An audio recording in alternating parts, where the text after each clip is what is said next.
'Twas the night before Christmas, when all through the house not a creature was stirring, not even a mouse. The stockings were hung by the chimney with care, in hopes that St. Nicholas soon would be there. The children were nestled all snug in their beds, while visions of sugar plums danced in their heads. And Mama in her kerchief and I in my cap had just settled our brains for a long winter's nap when out on the lawn there arose such a clatter. Whoa! Whoa! Whoa! I sprang from my bed to see what was the matter. Away to the window I flew like a flash, tore open the shutters, and threw up the sash.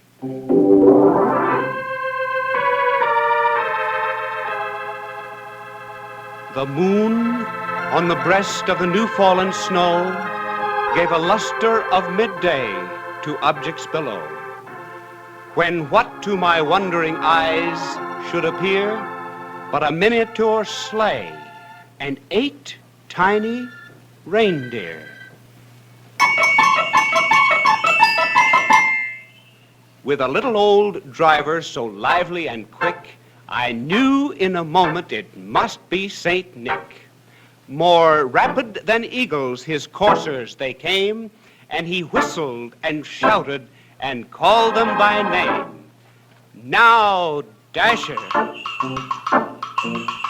Now, Dancer. Now, Prancer and Vixen. On Comet. On Cupid. On Donder and Blitzen.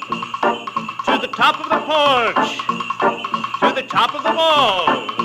Now dash away, all. As dry leaves that before the wild hurricane fly, when they meet with an obstacle, mount to the sky, so up to the housetop the coursers they flew, with the sleigh full of toys, and St. Nicholas, too.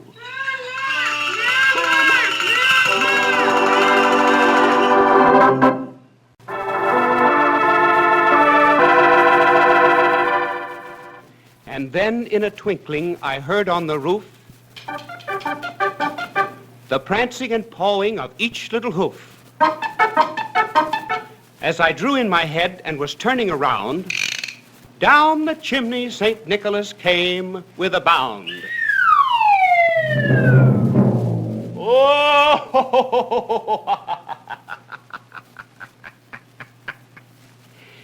He was dressed all in fur from his head to his foot, and his clothes were all tarnished with ashes and soot.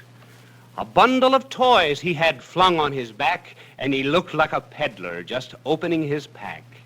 His eyes, how they twinkled, his dimples, how merry. His cheeks were like roses, his nose like a cherry. His droll little mouth was drawn up like a bow, and the beard on his chin was as white as the snow. The stump of a pipe he held tight in his teeth, and the smoke, it encircled his head like a wreath. He had a broad face and a little round belly that shook when he laughed like a bowl full of jelly. He was chubby and plump, a right jolly old elf, and I laughed when I saw him in spite of myself. A wink of his eye and a twist of his head soon gave me to know I had nothing to dread. He spoke not a word, but went straight to his work, and filled all the stockings, then turned with a jerk, and laying his finger aside of his nose and giving a nod, up the chimney he rose. He sprang to his sleigh, to his team gave a whistle, and away they all flew like the down of a thistle.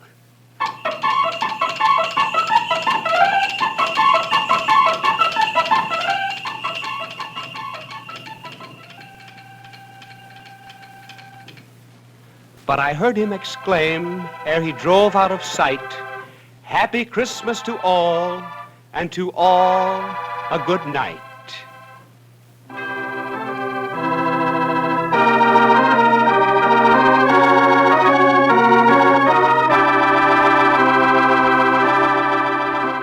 Good night.